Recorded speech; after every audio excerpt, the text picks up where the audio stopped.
Football ആയി ബന്ധപ്പെട്ട് Messi വരുന്നതുമായി ബന്ധപ്പെട്ട് ജനങ്ങളെ മൊത്തം പറ്റിച്ചു. ഇവര് സ്പോൺസറുടെ സ്ഥാപനത്തിലേക്ക് മാർച്ച് നടത്തിയോ? ഇല്ല. പക്ഷെ മെസ്സിക്കെതിരെ, അതായത് വരാൻ ഇവിടെ സ്പോൺസർ കൃത്യമായി പറഞ്ഞിട്ടുണ്ട്. എന്ത്? അർജന്റീന ടീമും മെസ്സിയും കേരളത്തിൽ വരികയാണെങ്കിൽ അത് ആർക്കാണ് നല്ലത്? മെസ്സിക്കും അർജന്റീന ടീമിനാണ് നല്ലത്.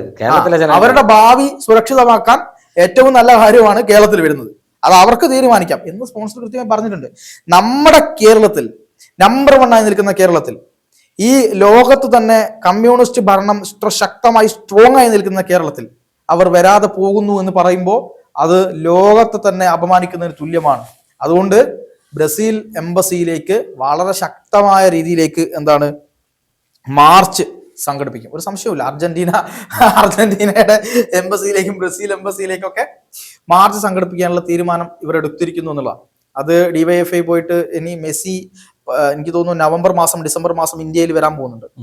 ആ സമയത്ത് ഇന്ത്യയിൽ മെസ്സി കാല് കുത്തണമോ എന്ന് ആര് തീരുമാനിക്കും? DYFI. കരിങ്കൊടി പ്രതിഷേധം ഉണ്ടാവും.